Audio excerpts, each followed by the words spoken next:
በአዲስ አበባ ከተማ የህፃናት ፓርላማ ጠንካራ አደረጃጀት ፈጥሮ በአዲስ መልክ ተመስርቷል። ፓርላማው ህፃናት ሁለንተናዊ መብቶቻቸውና ጥቅሞችን በማረጋገጥ የህፃናትን ደህንነት ለማስጠበቅ የሚሰራ ሲሆን በተካሄደው የምስረታ ሂደት ከ11ዱም ክፍለ ከተሞች የተወከሉ 99 አባላትን ያቀፈው አዲሱ የህፃናት ፓርላማ አፈ ጉባኤና ምክትል አፈ ጉባኤን ጨምሮ የተለያዩ አመራሮችን መርጧል። እኔ ብትመርጡኝ ድምጽ ላሌላቸው ልጆች ድምጽ እሆናለሁ። ካለፈ ትናንት ያልመጣ ነገር ይሻላል። እኔ ብትመርጡኝ የህፃናት መብትና ደህንነት እንዲከበር አደርጋለሁ። የአዲስ አበባ ሴቶችና ህፃናት ማህበራዊ ጉዳይ ቢሮ ምክትል ኃላፊ ወይዘሮ መቤት ተስፋዬ የነገ ሀገር ተረካቢ ህፃናት ራሳቸውን ከጥቃት እንዲከላከሉና መብቶቻቸው እንዲከበሩ ፓርላማው አጋዥ መሆኑን ተናግረዋል። አንዱም ክፍለ ከተማ ከትምህርት ቤት ጀምሮ ህፃናት በተለያየ መንገድ ተሳትፎ ያደርጋሉ። መብቶቻቸውን ይጠይቃሉ።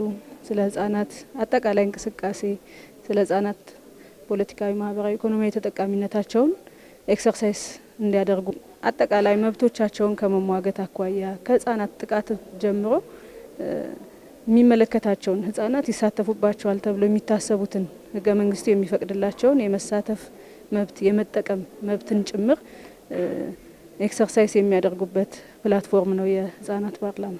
የአዲስ አበባ ህፃናት ፓርላማ አፈ ጉባኤና ምክትል አፈ ጉባኤ ሆነው የተመረጡ ህፃናትም ለህፃናት መብትና ተሳትፎ ድምጽ በመሆን እንደሚያገለግሉ ተናግረዋል። ቤት ውስጥም ብናይ ፍትሃዊና እኩልነትን የሰፈነበትን አስተሳሰብ ይዘው አድገው ነገ ላይ ፍትህ እንደዚህ ተጓደለ ሳይባል ራሳቸው አስበው ፍትሃዊ የሆኑ ትውልዶች እንዲሆኑ ማስተማርና ሀሳብ ማንሳት ላልቻሉ ልጆች፣ ሚዲያ ላይ መውጣት ላልቻሉ ልጆች፣ በጦርነት ምክንያት ላሉ ልጆች ድምጽ በመሆን ፍትህ በማስገኘት በስነ ልቦና ጤናማ የሆነ ትውልድንና ከሀገሩ አልፎ ለሌላ ሀገር የሚጠቅም ትውልድን ለማፍራት ነው ያሰብኩት። ልሰራቸው ያቀድኳቸው በዋነኝነት የህፃናት መብት ማስከበር ላይ ይሰራለሁ ብዬ አስባለሁ። ምክንያቱም የህፃናት ፓርላማ ድምጻቸው ማሰማት ላልቻሉ ህፃናት ድምጽ መሆን መቻል ነው። ሁለት ደግሞ የህፃናት መብት ማስከበር መቻል ነው።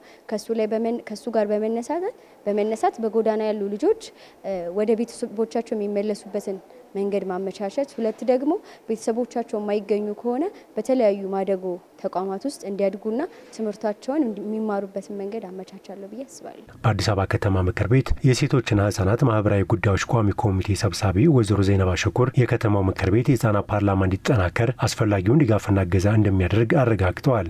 ተማሪዎቻችን በርካታ ጥያቄዎች አላቸው። ስለዚህ ላሉት አጠቃላይ አዲስ አበባ ትምህርት ቤቶች በሙሉ ተማሪዎች ተወካይ የምትሆኑ የነሱ ድምጽ የምትሆኑ ማንኛውንም ጉዳይ በምክር ቤቶቻችሁ እያነሳችሁ በዛው ልክ ኃላፊነታችሁን በተገቢው የምትወጡና እኛም ደግሞ አስፈላጊ ሁሉ ድጋፍ የምናደርግ ቢሮ ኖሯችሁ የበለጠ ትምህርት ጊዜያችሁን በማይሻማ መልኩ ዊኬንድ ላይ እየተገናኘን በአጭር ጊዜ ውስጥ አዲስ አበባ በሀገር ደረጃ የተሻለ የፓርላማ ተሳትፎና የህፃናት ድምጽ እንድትሆኑ በዚሁ አጋጣሚ መልእክቴን አስተላልፋለሁ። በታማኝነት